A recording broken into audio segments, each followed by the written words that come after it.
की लें किस हाल में लें। आप सब भगवान की कथा सुन रहे हैं। आप लोगों ने संसार को बहुत घूमा होगा, संसार को बहुत करीब से देखा होगा।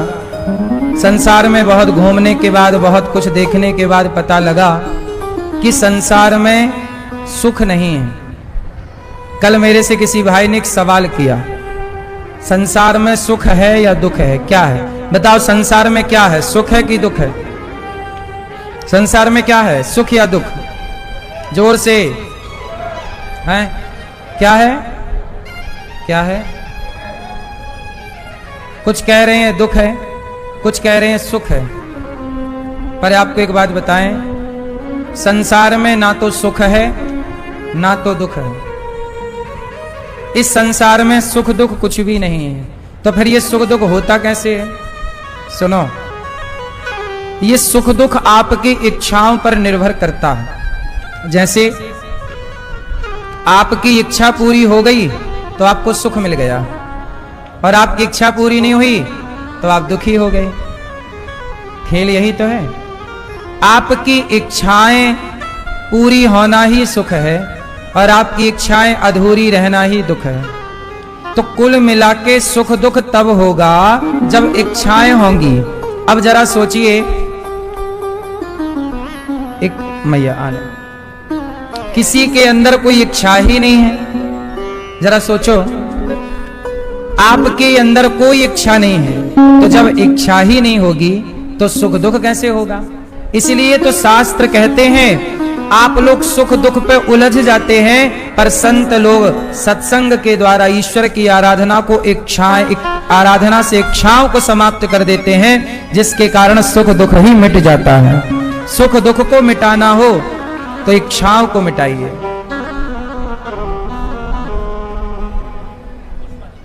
हमारी मैया पुष्पा मैया काशी से आई हैं, पुष्पा बजाज जी, और मैया ने पहले भागवत जी सुनी थी यहाँ, और अभी आकर के इन्होंने विद्यालय जो बन रहा है उसके लिए, वृद्ध माओं के लिए, गौ सेवा के लिए, अन्य क्षेत्र के लिए, संतों के भोजन के लिए, संपूर्ण सेवाओं के लिए मैया ने सहयोग किया है। 2 लाख रुपए का सहयोग दिया मैया ने। एक बार तालियां मैया के लिए बजाएं। बड़ी मैया के पेट में बड़ा दर्द है, बड़ा कष्ट पाती हैं ये, लेकिन इनसे जब कहा गया कि आपको बड़ा कष्ट है तो ये कहती हैं कि भगवान की कृपा है। क्यों कृपा? ये कष्ट को भी कृपा मान रही हैं, क्योंकि इन्हें ये लगता है कि इस जन्म में ही भगवान मुझे सारा कष्ट देके और जन्म जन्म के कष्टों से मुक्त करना चाहते हैं, इसलिए सारे जन्मों का कष्ट इस जन्म में। देखो, इतना कष्ट पाके भी पॉजिटिव रहना। तो सुख दुख जो है वह केवल इच्छाओं पर निर्भर करता है। इसलिए हम आप लोगों से बस यही निवेदन करेंगे कि अपनी इच्छाओं को यदि आपने कंट्रोल कर लिया तो आपके आसपास दुख भटक भी नहीं सकता। हमारी मैया श्रीमती पुष्पा मैया परीक्षित बनी है, कथा सुन रही हैं भैया श्री सुरेश कुमार गर्ग जी, और आपके दोनों पुत्रों ने आपको ये दूसरी बार कथा का रसपान कराया। बड़ा अच्छा है, आपके पुत्र बहुत अच्छे हैं। भैया विपिन संजना गर्ग जी, विपिन जी बड़े प्रेम से कथा सुन रहे हैं, संजना जी और अश्विनी और रितु जी कथा की गंगा में डुबकी लगा रही हैं। बेटी दामाद श्री प्रवीण और सुनीता वंसल जी, साथी विपिन सिंगला, बिंदु सिंगला जी, वंश गर्ग, नक्ष गर्ग, इशिका गर्ग जी, समस्त परिवार लुधियाना से आप आए हैं, पंजाब से। साथ में आज आपके चाचा चाची विजय गुप्ता जी और भगवान दास गुप्ता जी आए हैं। कहाँ चाचा चाची? आज ही आए हैं, पहले दिन से। चाची जी को राम राम, चाचा जी को राम राम, सबका साधुवाद। भागवत जी अभी 11 जुलाई से फिर यहाँ भागवत जी की पोथी पाठ बैठेंगी। आप लोग भी अपने पितरों के लिए, पूर्वजों के लिए भागवत जी के पोथी पाठ बिठा सकते हैं।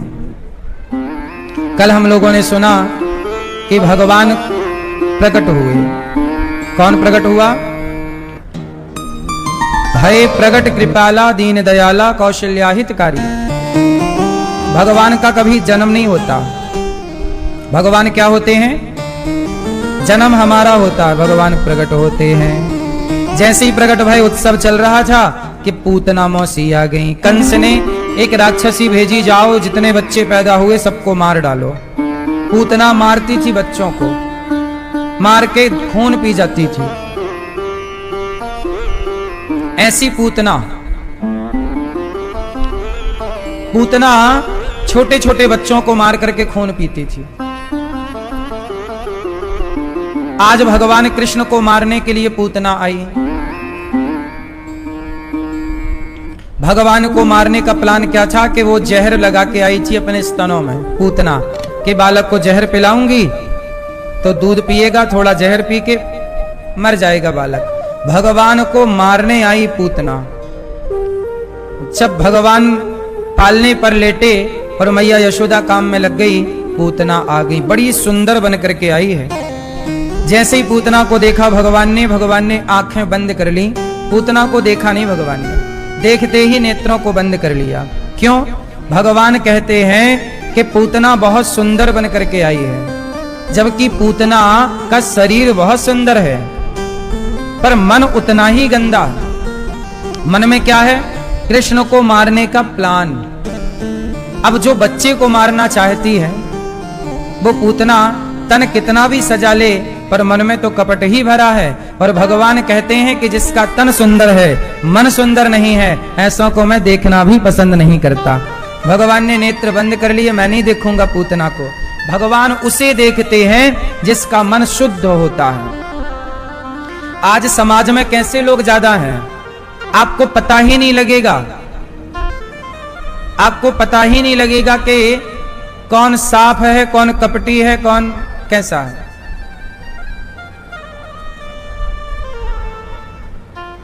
कपटी भगवान को तनिक भी पसंद नहीं है। निर्मल मन जन सो मोहि पावा, मोहि कपट छल छिद्र ना भावा। भगवान को मारने पूतना आई। भगवान ने क्या किया? पूतना का दूध पिया, थोड़ा जहर था जहर पिया, प्राण पीने लग गए। पूतना चिल्लाई, बालक छोड़ दो।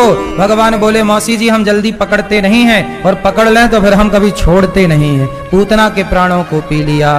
पूतना आकाश मार्ग से भगवान को लेकर चली, उड़ गई आकाश में, प्राणों का पान किया, धम्म से पूतना गिर गई, पूतना मर गई। ये पूतना कौन है? अविद्या, अज्ञान। आपको सबसे पहले किसे मारना पड़ेगा? भगवान कृष्ण कहते हैं अर्जुन युद्ध करो। भगवान कृष्ण कहते हैं अर्जुन युद्ध करो। आप ये बताओ किससे युद्ध करना चाहिए? भगवान कृष्ण किससे युद्ध करने की बात कर रहे हैं? बोलो, किससे युद्ध करने की बात कर रहे हैं श्री कृष्ण? अर्जुन युद्ध करो, किससे करो? जोर से, किससे युद्ध करो अर्जुन? दुर्योधन से। ये दुर्योधन कौन है? दुर्योधन है दुर्वासना, समय का दुरुपयोग। वहां नाम ही है दुरुपयोग, धन का दुरुपयोग, समय का दुरुपयोग, मतलब हर नेगेटिविटी, हर गलत चीज का नाम दुर्योधन है। आप ये समझ लीजिए। तो भगवान कृष्ण कहते हैं युद्ध कर। किससे? अपने भीतर के लालच से, अपने भीतर के वासना से। अच्छा ये बताइए, आप लोग युद्ध करते हैं कि नहीं? करना चाहिए। आप लोगों का मन, किसी का मन पराई स्त्री में, किसी का मन पराई पुरुष में जा रहा है, तो इसका मतलब आपको अपने मन से युद्ध करना चाहिए कि नहीं? उसे सही करना चाहिए कि नहीं? आपका मन दूसरों के धन में जा रहा है, तो यही तो दुर्योधन है मन। दूसरों के धन में जो मन जाए वो दुर्योधन। दूसरों के धन पर मन गया ना, तो क्या बन गया? दुर्योधन। आपके भीतर भी तो एक दुर्योधन है, नहीं है? तो आप अपने आप से युद्ध करिए और अपने को जीत करके दिखाइए। हाँ या ना? आप युद्ध करते हैं? अर्जुन उठा गांडीव, कर युद्ध, मार अपने भीतर की बुराइयों को। अच्छा ये बताओ, आपके बाहर ज्यादा दुश्मन है कि भीतर ज्यादा दुश्मन है? कहां? जोर से। बाहर तो दुश्मन बहुत कम है, बाहर के दुश्मनों से तो लड़ा जा सकता है, पर आपका सबसे बड़ा दुश्मन कौन है? बताओ, आपका सबसे बड़ा दुश्मन कौन? आपका सबसे बड़ा दुश्मन कौन? कौन? आपका सबसे बड़ा दुश्मन कौन? बताओ, आपका सबसे बड़ा दुश्मन कौन? कौन? हाँ, हम सबका सबसे बड़ा दुश्मन है मन। मन के हारे हार है, मन के जीते जीत। मन ही मिलावत राम से, मन ही करत फजीत। मन की गति है अटपटी, झटपट लखे न कोय, और मन की जब खटपट मिटे तो झटपट दर्शन होए। पूरा खेल मन का है। इसलिए कहता हूं कि अपने मन को जीतने का प्रयास कीजिए, अपने मन को भगवान में लगाने का प्रयास कीजिए, अपने मन को संतुष्ट कीजिए। जितना ईश्वर ने दिया है वो बहुत है, जो प्राप्त है वो पर्याप्त है, इसमें संतुष्ट हो जाइए, आपका भला होगा।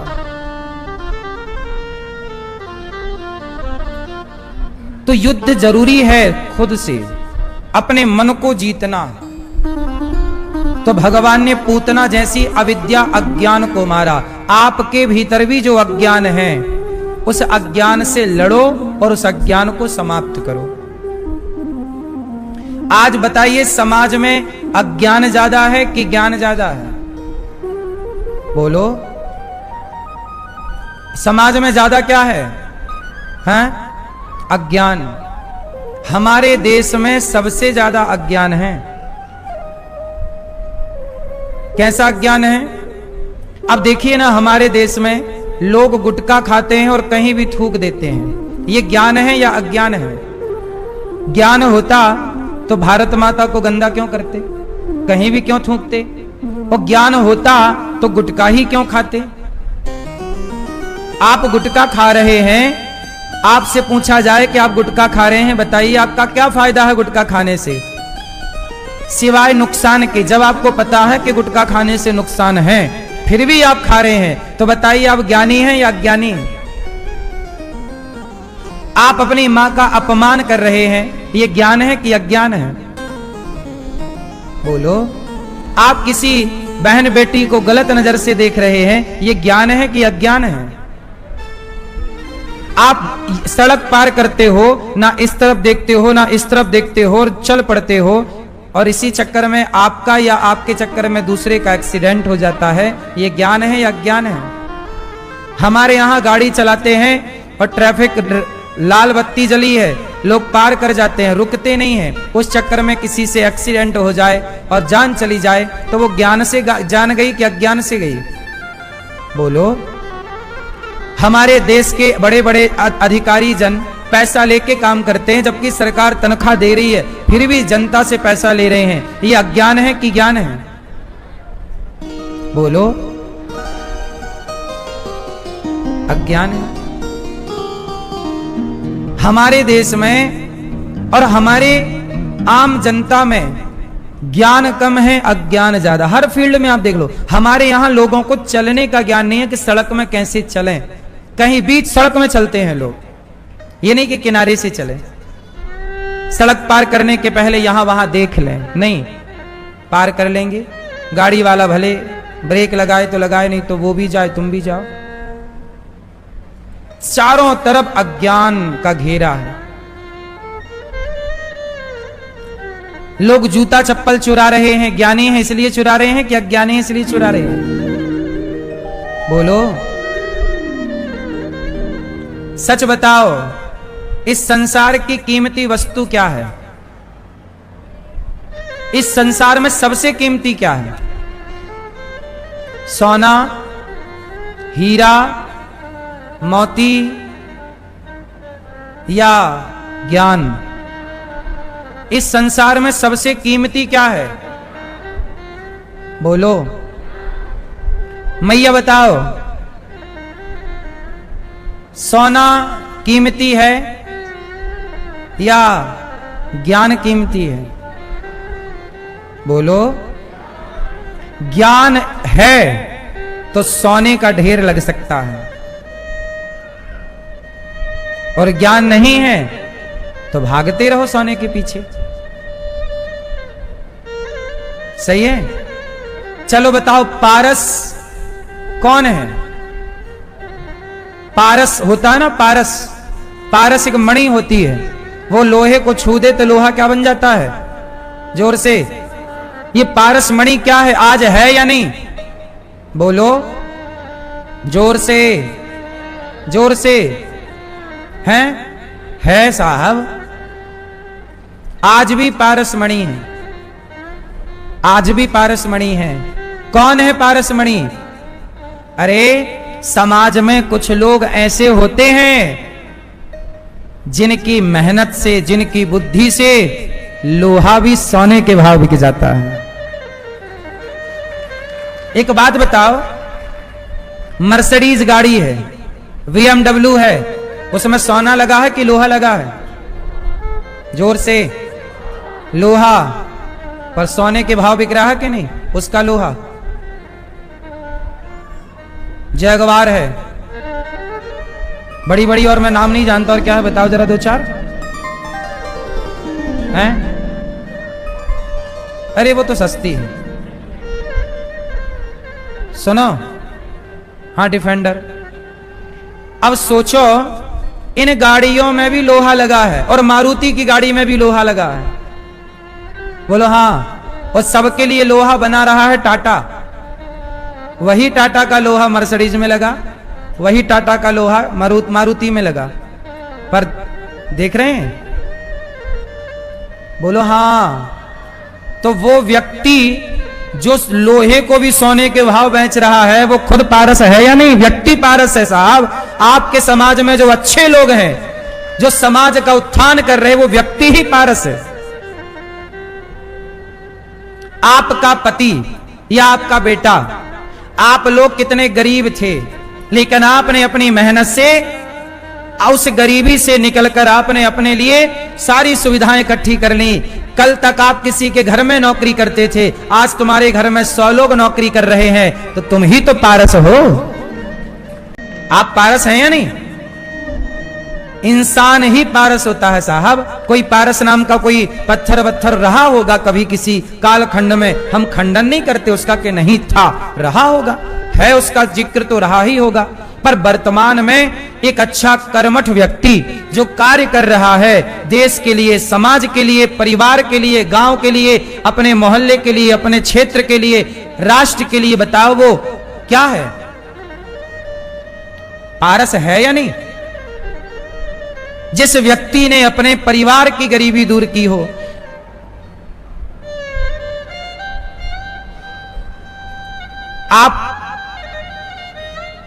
आप ये बताइए कि कोई लड़का है, आप में से ही कोई लड़का है या कोई लड़की है, और आप बहुत गरीब हैं। पता है सरकार ने आपको एक कार्ड बना के दिया है, गरीबी रेखा का कार्ड। एक और कार्ड होता है पिंक कलर का, जो अति गरीबी का होता है। एक होती है हमारे देश में गरीबी, बोलो एक हमारे देश में क्या है? जोर से, गरीबी। और एक और होती है अति गरीबी। सुना कि नहीं आपने? बोलो। सरकार 2 कार्ड बनाती, एक गरीबी रेखा का पीला कार्ड होता था हमारे टाइम पर, एक अति गरीबी का पिंक कलर का कार्ड होता था हमारे। मैं खुद सोसाइटी में गरीबी रेखा, मेरे पास हमारे घर में अति गरीबी का कार्ड था। जब मैं छोटा था तो गांव में सरकार की तरफ से ना मिट्टी का तेल बढ़ता था। बोलो हाँ। जब लाइट का जमाना नहीं था तो मिट्टी का तेल रात को वो जलाने के लिए दिया। आप समझते ना मिट्टी का तेल, कैरोसिन। पहले गांव गांव में मिलता था ना कैरोसिन, 5 किलो का वो पिकिया लेके जाते थे। सरकार शक्कर दिया करती थी सोसाइटी में, शक्कर लेने में जाया करता था, मिट्टी का तेल लेने। गेहूं मिलता था, चावल मिलता था, 2 रुपया किलो सस्ता। तो हमारा खुद का कार्ड था अति गरीबी का। हमारे गांव में गरीबी का कार्ड था बहुत लोगों का, पर हमारा अति गरीबी का कार्ड था, क्योंकि हम लोग भीख मांगा करते थे गांव में। बचपन में हम भीख मांगते थे, तो अति गरीबी का कार्ड था। लेकिन क्या हुआ, आप में से भी बहुत लोग कभी गरीबी में रहे होंगे, लेकिन आपने मेहनत की और आपने गरीबी से अपने को निकाला और आप श्रेष्ठ होने लग गए। अब आप रोजगार देने वाले बन गए, आपने दूसरों की गरीबियां मिटानी शुरू कर दी।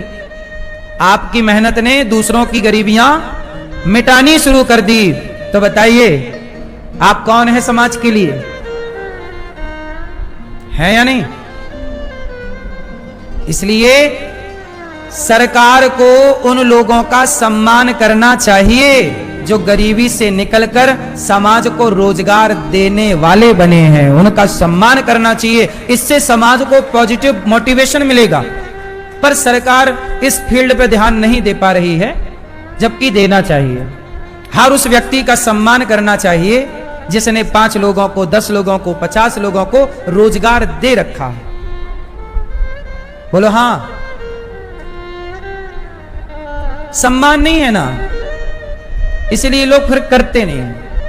प्रोत्साहन मिलना चाहिए ना, प्रोत्साहन बड़ी चीज है। आदमी और करता है कि नहीं, मैं और करूंगा। कंपटीशन होना चाहिए इस काम का कि तेरे यहां 100 लोग काम करते हैं, मैं ऐसा काम खड़ा करूंगा कि मेरे यहां 200 लोग काम करेंगे। तेरे यहां 200 काम करते हैं, मैं इससे क्या होगा, भारत की गरीबी दूर हो जाएगी। इस कंपटीशन से क्या होगा, भारत में बेरोजगारी समाप्त हो जाएगी। कंपटीशन होना जरूरी है, पर जहां होना चाहिए वहां कंपटीशन नहीं है। बोलो हां, क्यों जी, बात सही है कि गलत है? इसलिए भगवान श्री कृष्ण ने पूतना को मार दिया, क्योंकि पूतना का शरीर सुंदर था, मन सुंदर नहीं। इसलिए भगवान की दृष्टि कभी हम पर पड़ेगी तो हमारे शरीर पर नहीं पड़ेगी, हमारे मन पर पड़ेगी, हमारे विचारों पर पड़ेगी। परमात्मा कभी शरीर को नहीं देखते कि आपका शरीर गोरा है कि काला है। भगवान नजर रखते हैं आपके मन पर कि आपके विचार क्या चल रहे हैं, आप सोच क्या रहे हैं, आपके मन में भावनाएं कैसी हैं, पवित्र हैं कि अपवित्र हैं, अच्छी सोच है कि बुरी सोच है। आपके सोच पर काम होता है पूरा। खेल किसका है, विचारों का। कोई महान बनता है तो शरीर से महान नहीं बनता, कोई महान बनता है तो अपने विचारों से महान बनता है। स्वामी विवेकानंद जी शरीर से महान नहीं थे, स्वामी विवेकानंद जी अपने विचारों से महान थे। बोलो हां।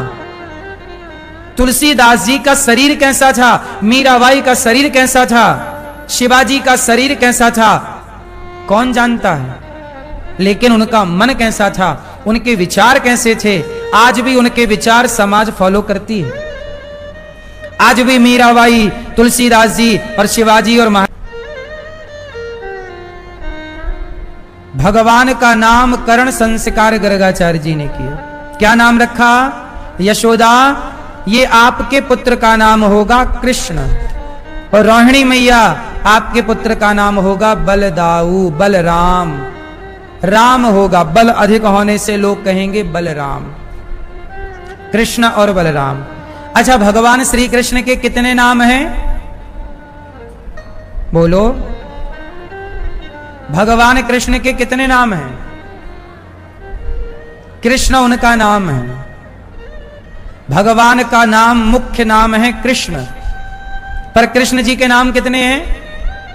कितने? सहस्त्र, हजारों। गोपाल सहस्त्र नाम में भगवान के 1000 नाम है। भगवान कृष्ण के हजारों नाम हैं। गोविंद उनका नाम, गोपाल उनका नाम, मनमोहन उनका नाम, मदन मुरारी उनका नाम, जगन्नाथ उनका नाम, बिहारी जी उनका नाम, राधा रमण जी, राधा वल्लभ जी, दामोदर, द्वारिकाधीश, है ना, नंद नंदन, यशोदा नंदन, कलुआ। कन्हैया का एक नाम क्या है? कलुआ। बलराम जी का नाम बलुआ, कलुआ बलुआ। भगवान का एक नाम है कालिया। क्या नाम है? कालिया। तो भगवान के नाम बहुत हैं। भगवान का एक नाम है नारायण, एक नाम है विष्णु, एक नाम है हरि। बोलो हाँ, भगवान के अनंत नाम, उन अनंत नामों में एक नाम है कृष्ण। बोलिए कृष्ण कन्हैया लाल की। नामकरण हुआ, भगवान अब छोटे से थोड़ा बड़े हो गए। बड़े हुए तो घुटनों पर चलने लग गए। अब भगवान मक्खन खाने लग गए, मक्खन मटकी से निकाल के खाने लग गए। मैया बोली लाला तूने माखन खा लिया, तूने बताया नहीं, चोरी से खाया? ना मैया मैंने चोरी से ना खायो। गोपियां शिकायत करने आई, अरे मैया तेरे लाला ने हमारे घर में घुस के मक्खन खा लियो। कन्हैया को मक्खन इतना प्रिय है कि भगवान घरों में घुस घुस के, दूसरों के घरों में घुस के मक्खन खा जाते हैं। और आज के बच्चे घर में मक्खन निकाल के दो तो नहीं खाते। आप लोग मक्खन खाते हो? क्यों? होता है मक्खन घर पे? गैया है? क्यों घर पे गैया है? नहीं, फिर मक्खन कैसे होगा? बाजार के भरोसे ना रहो। बाजार का मक्खन मक्खन थोड़ी है, मिलावटी है। मक्खन तो शुद्ध हो। भगवान की लीला यही तो मैसेज देती है कि यदि आपके घर में गैया है तो गैया के होने से शुद्ध दूध मिलेगा, शुद्ध दही मिलेगा, शुद्ध मक्खन मिलेगा, शुद्ध छाछ, शुद्ध लस्सी, शुद्ध पनीर। आज आप लोग शुद्धता कुछ भी नहीं ग्रहण करते। पनीर बाजार में नकली, दही बाजार में नकली, मिलावटी, घी बाजार में नकली। घी नकली मिल रहा बाजार में कि असली? बोलो। मैं न्यूज में देख रहा था एक दिन, तो आप लोग ना पनीर टिक्का खाते हैं, इतना बड़ा पनीर डाल के, और वो बाजार में बना इतना सारा पनीर। भैया पनीर बाजार में क्या रुपया किलो होता है? हैं? कितने रुपए किलो पनीर? 200 रुपए किलो पनीर यदि मिल रहा है तो लिखवा लो मेरे से वो नकली है।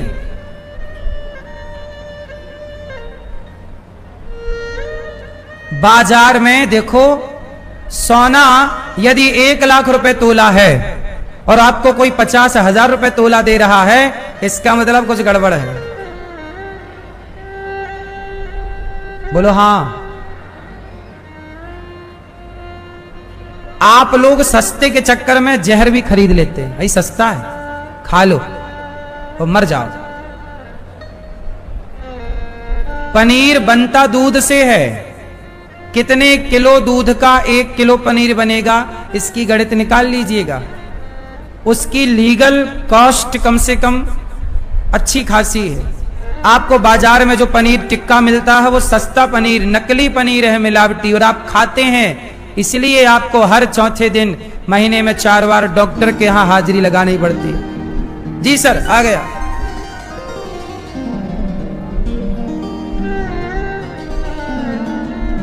बात समझ में आई? पहले के लोग स्वस्थ इसलिए रहा करते थे मरते टाइम तक। पहले के लोग हॉस्पिटलों में नहीं मरते थे।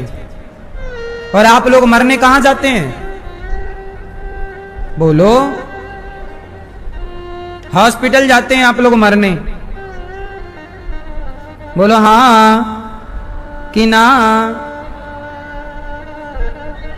कहां जाते हैं? हॉस्पिटल। जन्म भी लिया हॉस्पिटल में और मरे भी हॉस्पिटल में।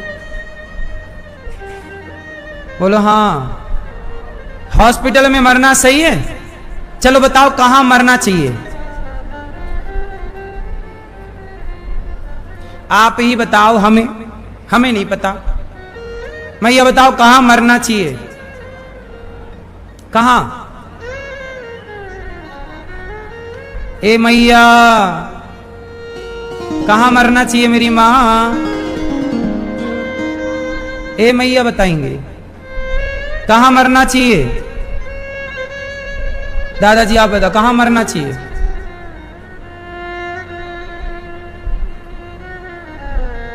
कैसे मरना चाहिए?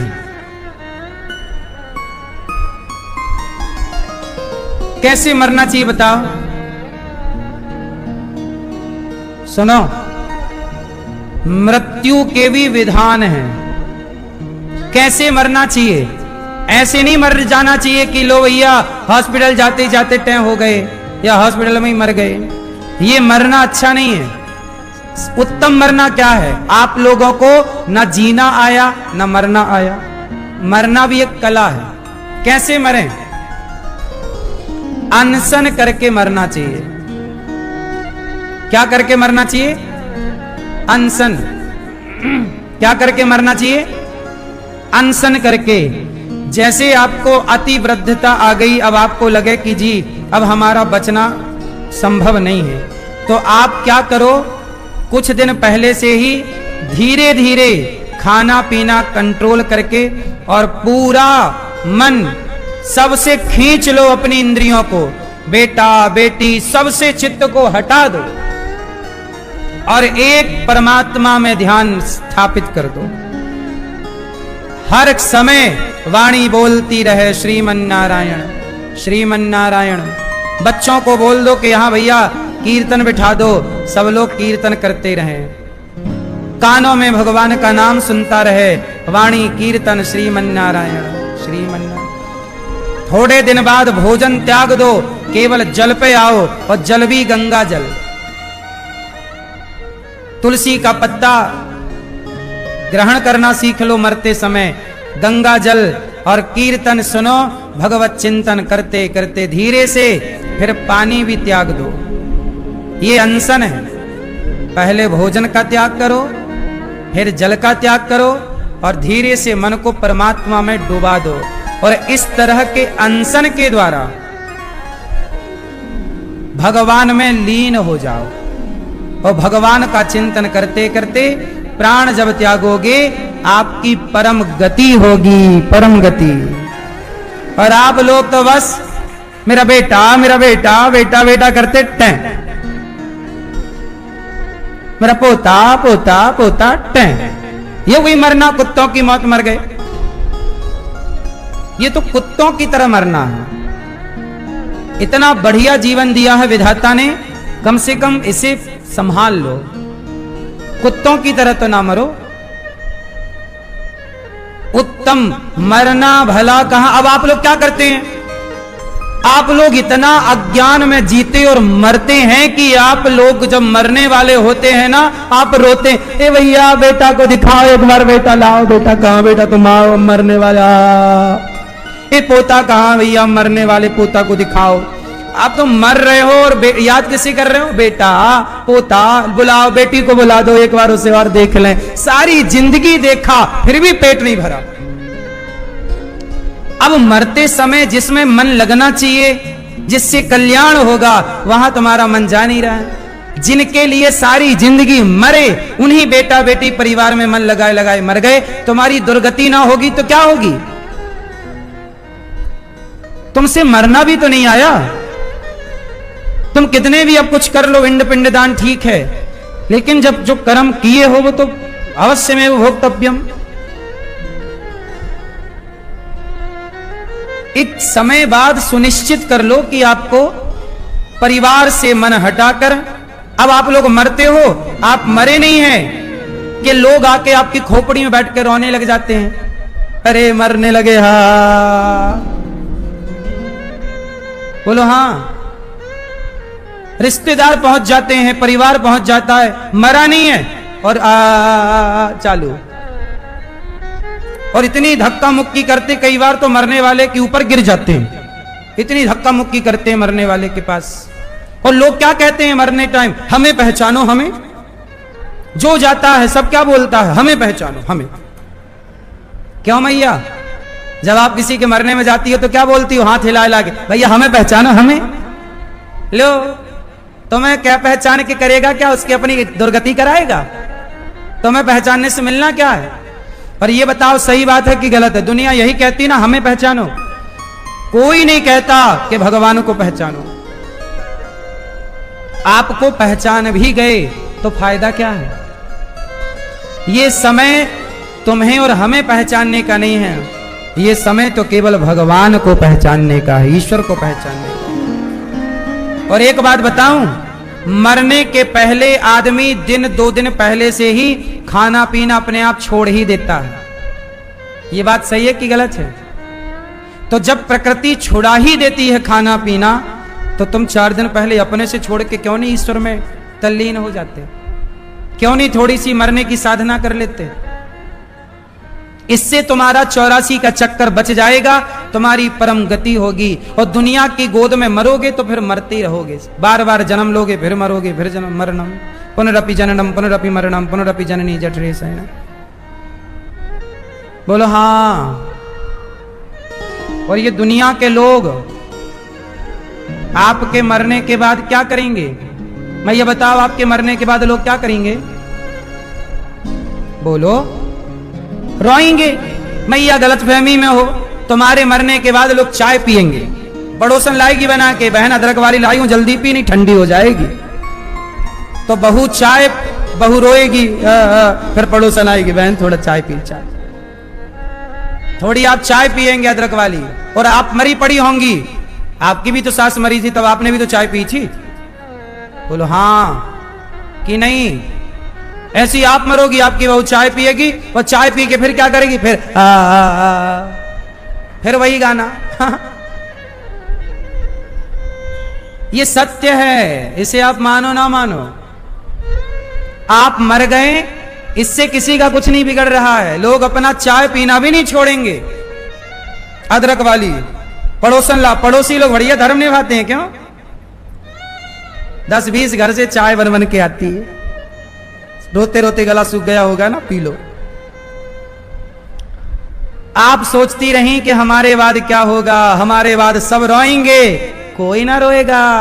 रोता भी व्यक्ति इसलिए है दुनिया को दिखाने के लिए। नहीं रोएंगे तो लोग कहेंगे नहीं कि देखो रो नहीं रहे, इसलिए लोग रोते हैं। हमारे गांव में एक मैया थी, उसके आंसू नहीं आते थे बेचारी के, तो बड़ी शर्माती, बताओ हमारे आंसू नहीं आते तो जहां जाती झंडू बाम लेके जाती, तो आंखों में लगाए झंडू बाम, और फिर तो वहां रोने वाले कम, झंडू बाम की चारों तरफ गंध फैल जाए, लोग समझ लेते कि लोग आ गए। तो दुनिया तो केवल अपने हिसाब से चलती है, क्यों जी? बात सही है। इसलिए भलाई आपकी है, मरना भला है दूर का, जहां ना अपना कोय, पशु पक्षी भोजन करें, कोट यज्ञ फल होए। ये बताओ, धृतराष्ट्र और गांधारी की मृत्यु कैसे हुई? उत्तर दो।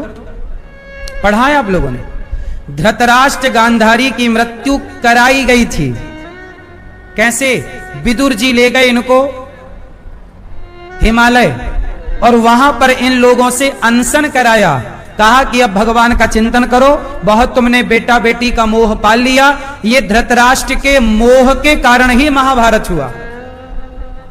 पुत्र का मोह, वो कपड़े उतार रहा है भौजाई के, द्रौपदी के, और धृतराष्ट्र कुछ नहीं बोल रहे हैं अपने बेटे को।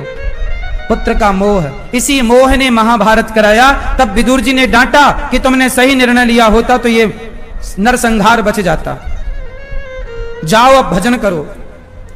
तब दोनों धृतराष्ट्र गांधारी ने अन्न जल त्याग दिया और केवल भगवान की आराधना करके दोनों ने अपना शरीर छोड़ा,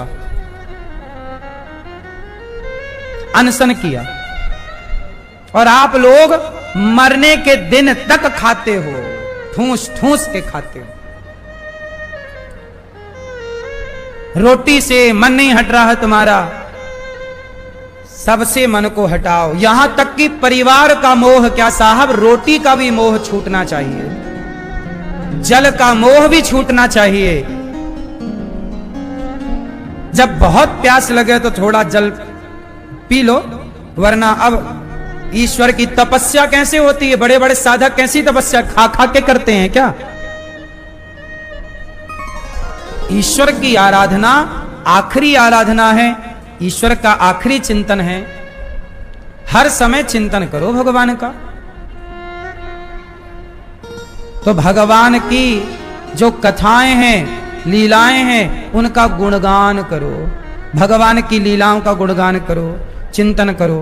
और भगवान जब छोटे से थोड़ा बड़े भये तो गोपियों के घर चोरी करने चले गए। चोरी, चोरी क्या है? लीला है। भगवान गोपियों के घर मक्खन खाते हैं, गोपियों के घर ग्वाल वालों का गोला बनाते, छींके पे चढ़ते, मक्खन का लौंदा निकालते, सब में बांटते, फिर खाते। ये भगवान की बाल लीला है। माखन चुराना, मटकी तोड़ना, गैया चराना, ये सब लीला है। समाज के लिए मैसेज है कि तुम मक्खन खाओगे स्वस्थ रहोगे। अब आप लोग पिज्जा बर्गर खाते हैं, भगवान ने मिट्टी खाई, माटी खाई। मैया बोली मुंह खोल, आ तो मुंह खोला तो जरा से मुंह में पूरा ब्रह्मांड नजर आया। इतने से मुंह, पूरा ब्रह्मांड। मैया सब भूल गईं। इसके बाद राजा परीक्षित जी ने प्रश्न किया कि गुरुदेव, मां यशोदा ने कौन सा पुण्य किया कि कृष्ण जैसा बेटा इनको मिल गया? तब कहा कि देखो, हमें जो कुछ भी मिलता है वो पिछले जन्म के पाप और पुण्य से मिलता है। मैया, पिछले जन्म के पाप पुण्य से क्या मिलता है? ये जीवन मिलता है। ए मैया, कोई अंधा क्यों होता है? कोई लंगड़ा क्यों होता है? कोई बहरा क्यों होता है? कोई अमीर क्यों होता है? कोई गरीब क्यों होता है? सब एक से होते, सब आंख वाले होते, सब पांव वाले होते। कोई अपाहिज क्यों है? कोई गरीब क्यों है? कोई अमीर क्यों है? बताओ मैया। जो व्यक्ति जैसा कर्म करता है वह कर्म ही उसे अगले बार मिलते हैं। आज का किया कल पाएगा, कल का किया था आज पा रहा है। बोलो हाँ। इसलिए हम जैसे कर्म करते हैं वैसा फल पाते हैं। तो माता यशोदा ने कौन सा कर्म किया कि कृष्ण जैसा बेटा पाया? तो सुनो, माता यशोदा पिछले जन्म में धरा नाम की स्त्री थी। इन्होंने संतों की सेवा की। कोई भी संताता भोजन जरूर कराती, तो संतों की सेवा के बल पर इन्हें इस जन्म में कृष्ण जैसा पुत्र प्राप्त हुआ। केवल सेवा के बल पर। ये संतों की सेवा करती, जंगल की लकड़ी काटकर बेचती, बाजार में जो पैसा मिलता सेवा करती। निष्काम भाव से साधु सेवा करती। जो सेवा करता है ना, भगवान उसमें उसके लिए बिक जाते हैं। एक बार क्या हुआ, एक सेठ थे और एक सेठानी थी, पति पत्नी। संयोग देखिए, दोनों की कोई संतान नहीं थी, कोई बेटा नहीं, कोई बेटी नहीं। पर जो सेठ जी थे वो बहुत पुण्यात्मा थे। उन्होंने खूब सेवा की। कोई भी संत आए, गरीब आए, भूखा आए, तो सेठानी अपने हाथ से बना बनाकर संतों की सेवा करती। जवानी थी सेठानी की तो खूब सेवा की। पर सेठानी का आ गया बुढ़ापा। बुढ़ापा तो सबका आएगा। तो सेठानी का बुढ़ापा आया। अब 10-20 साधु आते और सेठानी बूढ़ी, तो बुढ़ापे में थोड़ा भोजन बनाने में तकलीफ तो होती ही है। तो सेठ और सेठानी दोनों एक दिन बैठे, रोज पूजा करते दोनों पति पत्नी। और दोनों के बेटा नहीं था, लेकिन वो कभी भगवान से ये नहीं कहते कि आपने हमें बेटा क्यों नहीं दिया। खूब बड़ी भक्ति करते, दिन भर भगवान का चिंतन और सेवा, भगवान का चिंतन और सेवा, और कोई काम नहीं। और भगवान का दिया घर में धन धान्य बहुत था, उनका अच्छा खासा व्यापार था। वो जो भी पैसा कमाते उससे साधु सेवा करते और खूब बढ़िया, दोनों खुश थे। एक दिन सेठानी बोली कि अपने पास बेटा तो है नहीं और अब शरीर हो गया है बूढ़ा, और संत लोग रोज आते हैं। अब संतों को मना भी नहीं कर सकते कि हम बूढ़े हो गए हैं, भोजन कैसे बनाएं। तो सेठानी बोली कि अपने पति से, स्वामी कोई बढ़िया नौकर मिल जाए, कोई बढ़िया नौकर मिल जाए तो काम बढ़िया हो जाए। एक बढ़िया नौकर की चाह है। तो सेठ जी बोले, अच्छा मैं ढूंढता हूं कोई बढ़िया नौकर हो जो साधु सेवा कर सके और तुम्हारा सहयोग कर सके थोड़ा भोजन बनाने में। तो सेठानी बोली, बड़ी कृपा हो जाएगी, कोई एक आदमी मिल जाए सेवा के लिए। क्योंकि बड़ा कठिन हो गया है अब। सेठ जी बोले ठीक है। ये बात हुई रात को। उस सवेरे सेठ जी सवेरे पूजा पाठ करके थोड़ा टहलने निकले तो उसको रास्ते में स्वयं भगवान की बड़ी सेवा करते ना वो लोग, दोनों सेठ सेठानी पति पत्नी, तो भगवान उनकी सेवा से बड़े प्रसन्न रहते और वो भगवान ही नौकर बन करके आ गए। तो सेठ जी जा रहे थे तो रास्ते में ये एक आदमी मिल गया। तो सेठ जी बोले भैया तुम कौन हो? तो इसने कहा कि मेरा नाम परमेश्वर है, मेरा नाम परमेश्वर है। तो सेठ जी बोले तुम क्या चाहते हो, कहां जा रहे हो? तो परमेश्वर बोला कि मैं काम की तलाश से जा रहा हूं, कोई काम धाम मिल जाता तो बढ़िया होता। तो सेठ जी ने कहा अच्छा तुम्हारे घर पे कौन है? बोले मेरे घर पे कोई नहीं, ना माँ है, ना बाप है, ना भाई है, ना बहन है, ना पत्नी है, ना बच्चे हैं। सेठ जी बोले ये आदमी बढ़िया है, कोई नहीं है। तो सेठ जी बोले भैया परमेश्वर तुझे काम चाहिए? बोला हाँ। तो ये बता तू तनख्वाह क्या लेगा, क्या लेगा? तो सेठ जी बोले क्या तनख्वाह लेगा? परमेश्वर बोले मैं तनख्वाह कुछ नहीं लूंगा, लेकिन मैं खाता बहुत हूं, 5 बार खाता हूं, और यदि मेरे खाने पे कोई रोका, जिस दिन कोई रोक टोक की उस दिन मैं भाग जाऊंगा। सेठ जी बोले भैया भगवान का दिया खूब है, तो जितना मन करे खाना, तुझे कोई नहीं रोकेगा। लो भैया सेठानी के मन मुताबिक नौकर मिल गए, और वो नौकर कोई और नहीं था, भगवान ही नौकर बन के आए। और सेठ सेठानी की सेवा करें भगवान, साधु संताएं तो उन्होंने बढ़िया बढ़िया परोसें, भोजन सेठानी ही बनाती। सेठानी बोली जब तक मेरे हाथ पांव चलेंगे मैं ही बनाऊंगी, पर तुम एक काम करना परोसना। तो संतों को परोसदारी वो करता और सेठानी बनाती। लेकिन संत लोग जितना खाते उतना अकेला परमेश्वर खा जाता। तो सेठानी को अब डबल बनाना पड़ रहा है। बाकी काम से तो सेठानी बच गई, पर भोजन और अब 5 किलो चावल बनाती थी तो अब 10 किलो बनाना पड़ रहा है, रोटी ज्यादा सेकनी पड़ रही है। 4 महीने बीत गए। एक दिन सेठानी पड़ोसन के पास बैठी थी तो पड़ोसन बोली कि बहन क्या हुआ, आजकल तुम बड़ी उदास नजर आती हो, परेशान हो। सेठानी बोली बहन सब तो ठीक है, हमारे घर में एक नौकर है परमेश्वर, बहुत अच्छा काम करता, वैसे तो बढ़िया है, पर खाता बहुत है, इतना खाता है कि मैं बना बना परेशान हूं। लो भैया परमेश्वर की बात सेठानी ने पड़ोसन से की तो परमेश्वर अंतर्धान हो गए, भगवान चले गए। सेठ जी आए, सेठ जी ने देखा कि परमेश्वर नहीं, आवाज लगाई, ढूंढा परमेश्वर नहीं। तो सेठ जी को याद आया कि उसने बोला था कि मेरे खाने पीने में कोई रोक टोक करेगा तो मैं चला जाऊंगा।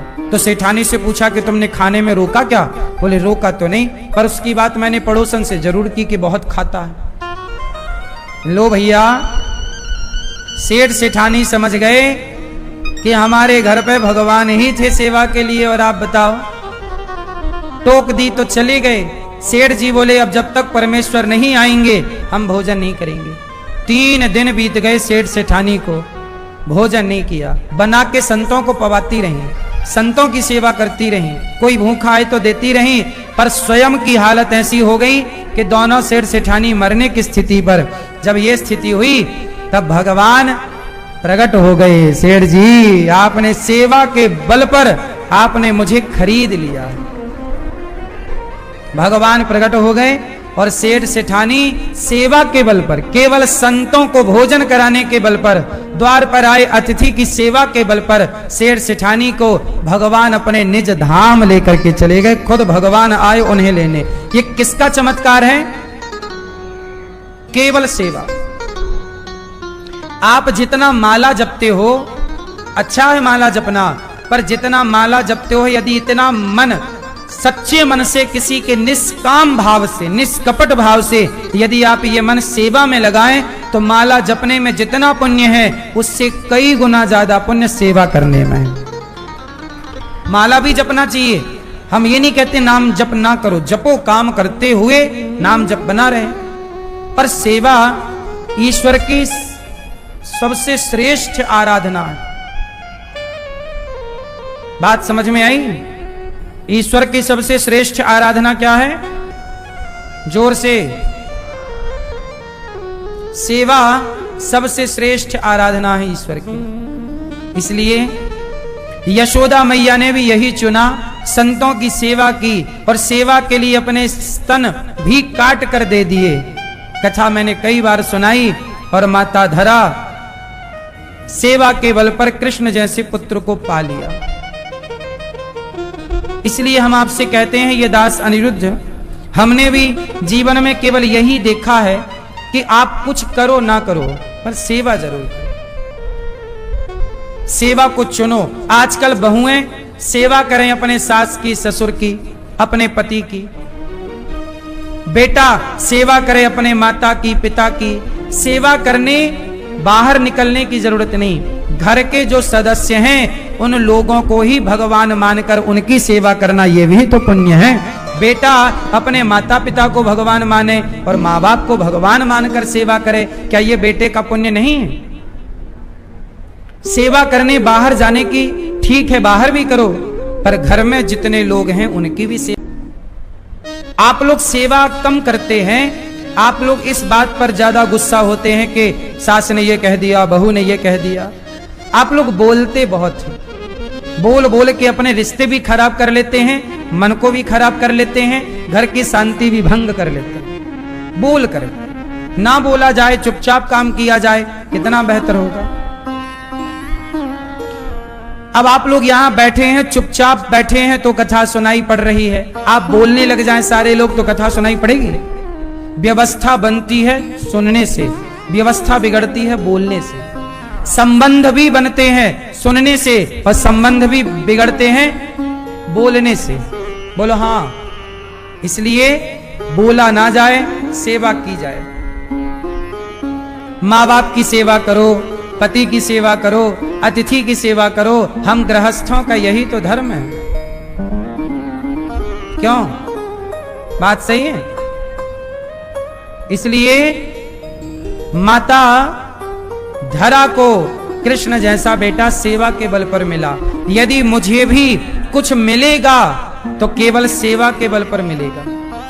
आपको भी आज यदि भगवान ने अलग बनाया है, बहुत लोग बेचारे रोटी को तरस रहे हैं, 2 रोटी को, आपके घर में बढ़िया चकाचक है, इसका मतलब आप पर भगवान की विशेष कृपा है।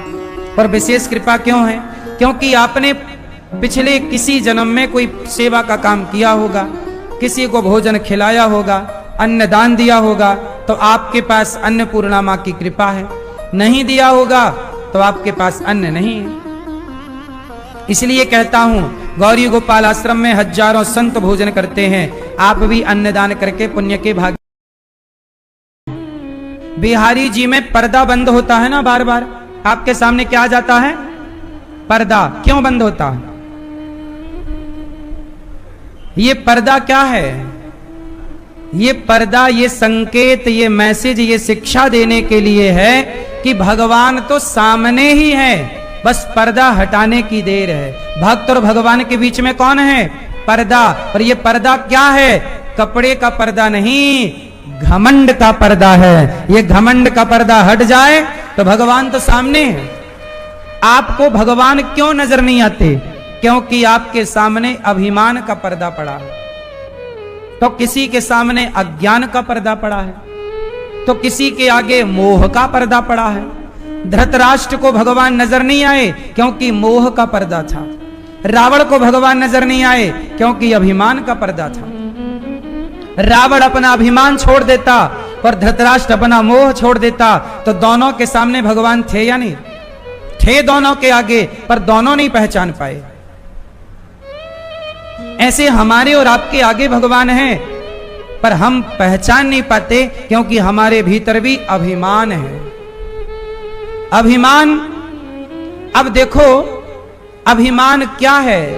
ये मेरा है, ये मेरा नहीं है, यही तो अभिमान है। अभिमान त्याग दो मेरी मां। सच बताओ, हमारा और आपका अभिमान, एक दिन चिता पर आप और हम जल जाएंगे कि नहीं? बताओ, चिता पे कौन जलता है? बोलो। बोलो, चिता पर आप ना जलोगे, आपका घमंड ही तो जलेगा।